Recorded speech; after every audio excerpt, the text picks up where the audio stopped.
மக்களே வணக்கம். இப்போ நம்ம சமைக்க போகிற சமையல் வந்து பீன்ஸ் சாதங்க. எப்படி சமைக்கலான்னு பார்க்கலாங்கம்மா. ஒரு குக்கர் வச்சுக்கலாங்க. அந்த குக்கரில் வந்து லவங்கம், பட்டை, ஏலக்காய் எல்லாம் போட்டுக்கின்னு ஒரு 4 பச்சை மிளகாவும் நம்ம அந்த எண்ணெயிலேயே சேர்த்துக்கலாங்க. அது கூட ஒரு 4 பெரிய வெங்காயம் நறுக்கி வச்சுருக்கேன், அதையும் சேர்த்துக்கலாங்க. நல்லா அந்த வெங்காயம் நல்லா வதங்குற அளவுக்கு நல்லா நம்ம வதக்கி விட்டுக்கலாங்க. வெங்காயம் எவ்வளோ வதங்குதுங்களோ அவ்வளோ நமக்கு வந்து சாப்பாடு வந்து டேஸ்ட்டு கொடுக்குங்க. நல்லா வெங்காயம் வதங்கட்டோங்க.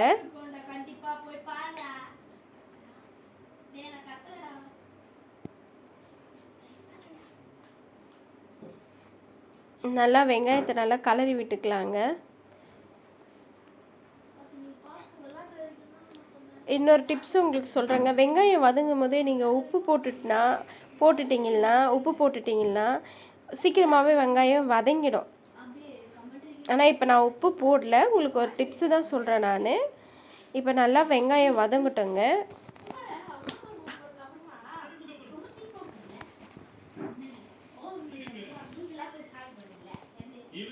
நல்லா வெங்காயம் வதங்கட்டுங்க. நல்லா கலரி விட்டுக்கலாங்க. வெங்காயம் இந்த அளவுக்கு நல்லா வதங்கட்டுங்க.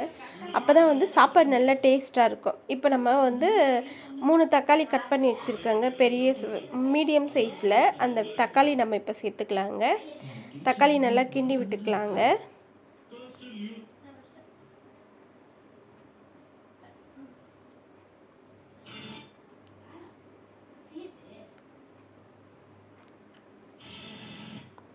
நல்லா தக்காளி வதங்குது பார்த்தீங்களா. இப்போ நம்ம வந்து அது கூட கொஞ்சம் புதினா, கொத்தமல்லி தழையை நம்ம சேர்த்துக்கலாங்க. தக்காளி வதங்கும் போதே புதினா, கொத்தமல்லி 2 இதையும் நம்ம இது கூட சேர்த்து நல்லா வதக்கி விட்டுக்கலாங்க. அப்போ தான் நல்லா சாப்பாடு வந்து டேஸ்ட்டாக நல்லா ருசியாக இருக்கும். நம்ம குழந்தைங்களாம் சாப்பிட மாட்டாங்க. சின்ன சின்ன பசங்களாம் இந்த பீன்ஸு இதெல்லாம் வந்து தனியாக எடுத்து வச்சுடுவாங்க. நம்ம என்ன தான் பொரியல் மாதிரி செஞ்சு கொடுத்தாலும் அவங்க சாப்பிட மாட்டாங்க. ஆனால் நீங்கள் இந்த மாதிரி சாப்பாடாக செஞ்சு கொடுங்க. பிரியாணியை விட இது வந்து அவ்வளோ டேஸ்ட்டாக இருக்கும். நீங்கள் பிரியாணி இதுக்கு தோர்த்து போயிட அளவுக்கு இருக்குங்க. கொஞ்சம் நம்ம உப்பு தேவையான அளவுக்கு நம்ம உப்பு சேர்த்துக்கலாங்க. உப்பு சேர்த்து நல்லா நம்ம தக்காளியை வதக்கி விட்டுக்கலாங்க. தக்காளி நல்லா வதக்கி விட்டுக்கலாம். நான் வந்து தக்காளி வதங்கின பிறகு தான் இஞ்சி பூண்டு பேஸ்ட்டே நான் சேர்ப்பேன் நான். அப்போ தான் நல்லா வாசனையாக இருக்கும், டேஸ்ட்டும் நல்லாயிருக்கும். நீங்கள் ஒரு வாட்டி இந்தமாதிரி ட்ரை பண்ணி பாருங்கள், எப்படி இருக்குன்னு சொல்லிட்டு ட்ரை பண்ணி பார்த்துட்டு எனக்கு கமெண்ட் பண்ணுங்கள். நல்லா இஞ்சி பூண்டு பேஸ்ட்டை நம்ம நல்லா வதக்கி விட்டுக்கலாங்க. நல்லா வதக்கி விட்டுக்கலாங்க, கலக்கி விட்டுக்கலாங்க. இந்த பச்சை வாசம் போகிற அளவுக்கு நம்ம வந்து கலக்கி விட்டுக்கலாம். இப்போ பாருங்கள் நல்லா வதங்கிடுச்சு, உங்களுக்கே தெரியும். நல்லா பேஸ்ட் மாதிரி வந்திருக்கு பாருங்கள்.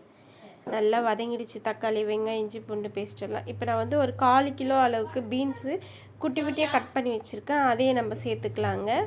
சேர்த்து நல்லா கலரி விட்டுக்கலாங்க.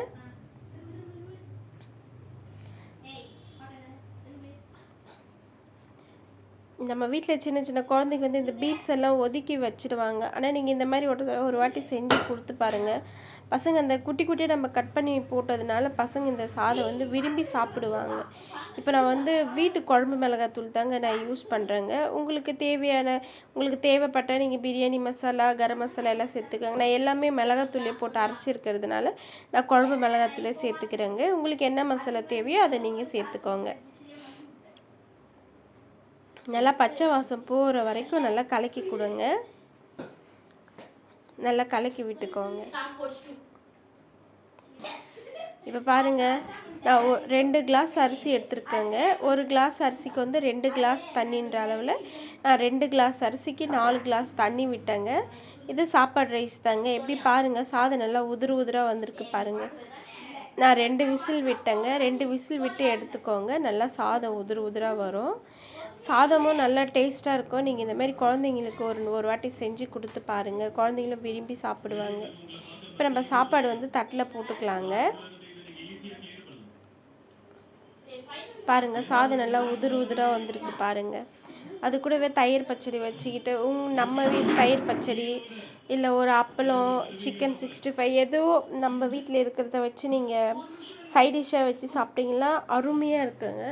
ஒரு வாட்டி நீங்கள் இந்த மாதிரி சாப்பிட்டு பாருங்கள், நல்லா டேஸ்ட்டாக இருக்கும். உங்களுக்கு சாப்பாடு பிடிச்சிருந்தா லைக் பண்ணுங்கள், ஷேர்